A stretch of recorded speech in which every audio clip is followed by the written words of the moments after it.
Buongiorno a tutti, sono Jeremy Wade, purtroppo per voi no, sono Temossi Giorgio e questa è una nuova avventura di River Monster Liguria.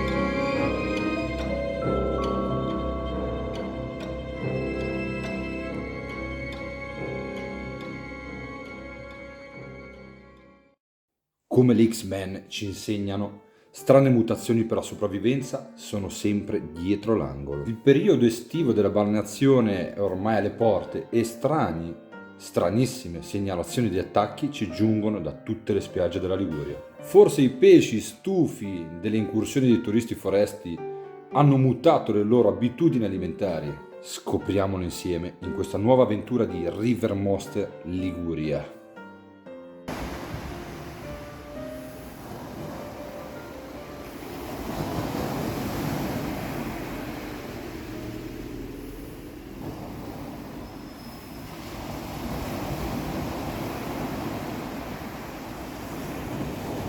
Eccoci qua nel reparto esche di quest'oggi. Ho portato un po' i miei ragazzi a farsi un giro e nel mentre con una seconda canna faccio fuori un po' di esche che mi sono rimaste nel frigo e nel freezer. Un po' di americani, un po' di bibi congelati, un po' di canolicchi. Proverò qualche innesco misto visto che il fondale è veramente accidentato. Proverò un po' la pazzia.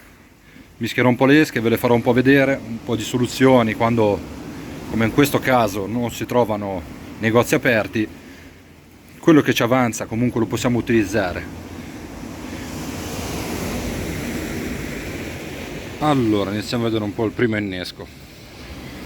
Partiamo a passare su un ago con l'occhiello mezzo bibi di coffa, lo giro col filo elastico, lo passo sul terminale e dopodiché passo un americano. Quindi questo è il nostro primo innesco, mezzo bibi di coffa e mezzo americano sulla parte sull'amo.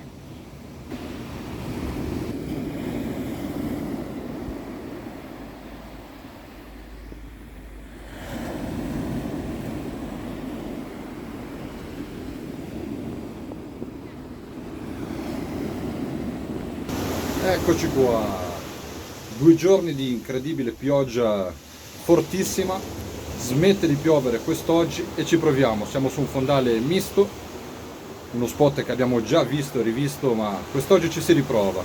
Ho portato con me tante esche che mi sono avanzate, vedremo qualche innesco per far fuori le esche che ci sono avanzate appunto in casa, i miei cefaletti sempre con me.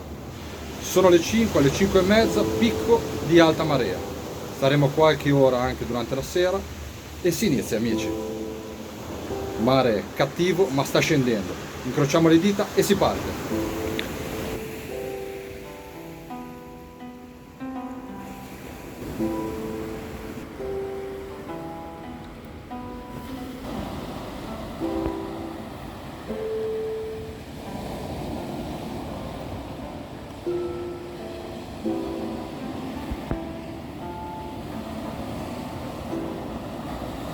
5 e mezza, intanto che aspettiamo prepariamo il secondo innesco. Questa volta sgusciamo 2 canolicchi e prepariamo di fianco un bibi. Aumentiamo un attimo la grandezza dell'amo, un 1 fratto 0, non è eccessivo. Sempre con noi super fluorocarbon asso micidiale.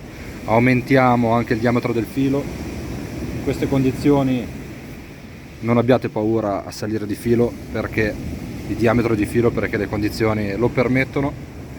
Super fluorocarbon asso, prepariamo un secondo innesco.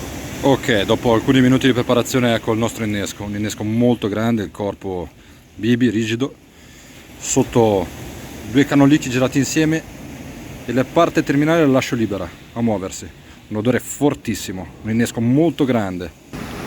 6:15 il primo controllo, la situazione è veramente ma veramente difficile. Cefaletto sulla sinistra sta lavorando in una situazione veramente complessa, tantissima alga, sotto è pieno di alga. Non so veramente come farò col mio povero cefaletto. Sulla lunga distanza riesco a salvarmi, parte da tanta alga sullo shock, quindi se dovessi prendere un pesce non lo so, punto di domanda.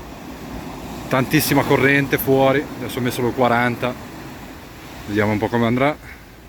Sono veramente preoccupato e mi spiace molto per il cefaletto, perché la condizione del mare è ottima, ma ha piovuto veramente tantissimo e c'è tantissima alga sotto.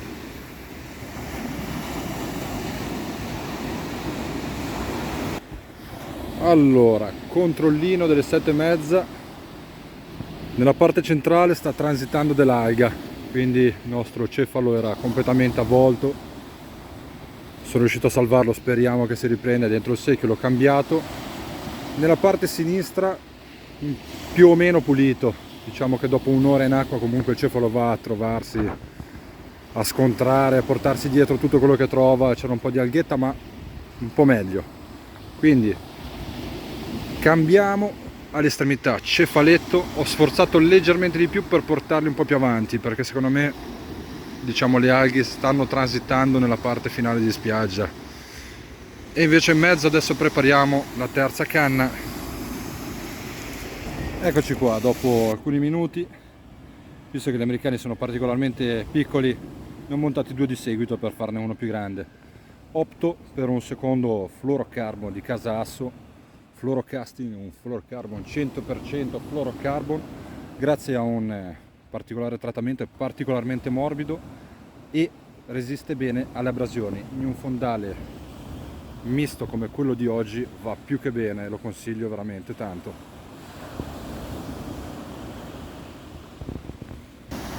Praticamente le 8 ultime luci, il mare si sta calmando, ma davanti a me una chiazza gigante di qualsiasi cosa.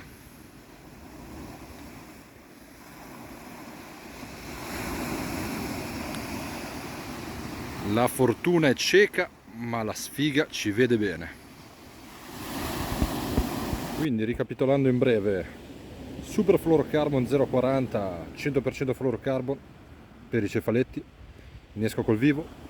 Fluorocasting 100% fluorocarbon, leggermente più morbido e più resistente all'abrasione per la canna coi vermi. Questo è il quanto. Il mostruoso blob ha unito tutta la spazzatura nel perimetro ed è proprio davanti alle mie canne.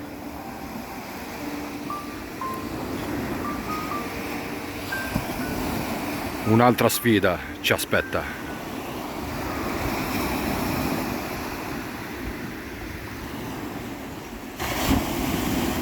8:30, tolgo la revolver, lascio più spazio possibile alle 2 canne col vivo,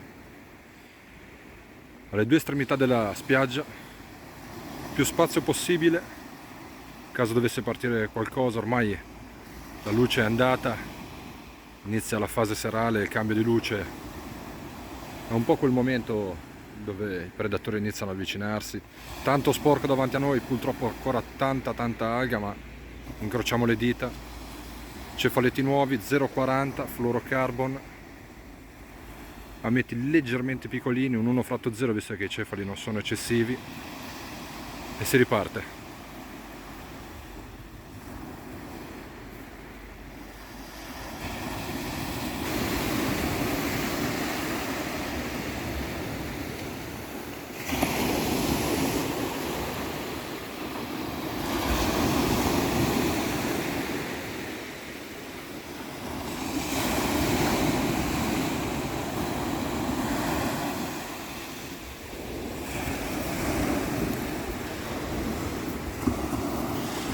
E mezza,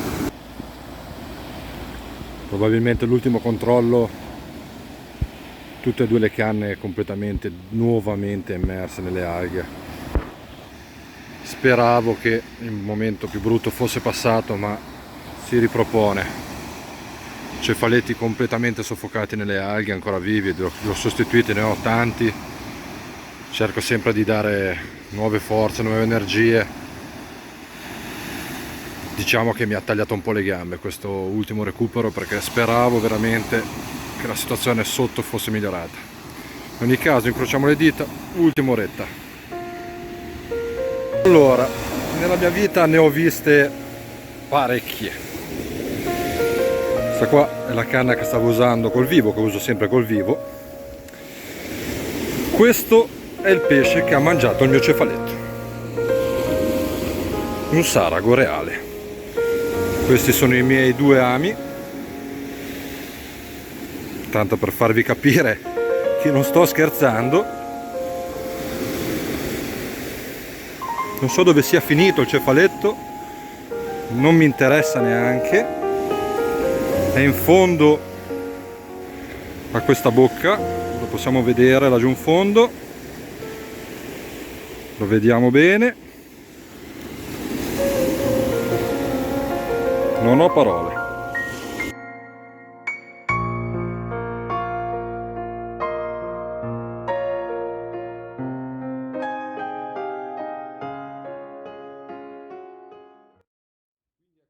Abbiamo visto come il mare e la pesca in generale non smetta mai di stupirci. Ironia del video a parte, va ricordato che il sarago, come tanti suoi cugini sparidi, è un pesce onnivoro, quindi si nutre sia di alghe, ma anche di carne di molluschi, carne di crostacei e, quando gli può capitare a tiro, anche di qualche malcapitato pesciolino. Quindi, per quanto possa essere incredibilmente anomala questa cattura, fatta col vivo, in realtà per l'alimentazione di questo tipo di pesce non lo è affatto. Chiudo col dirvi che secondo me invece i pesci si stanno stufando di noi umani e stanno cercando di mutare semplicemente per ucciderci tutti e toglierci dalle balle. Io vi do appuntamento alla prossima avventura, sempre su Surfcasting GBT Liguria.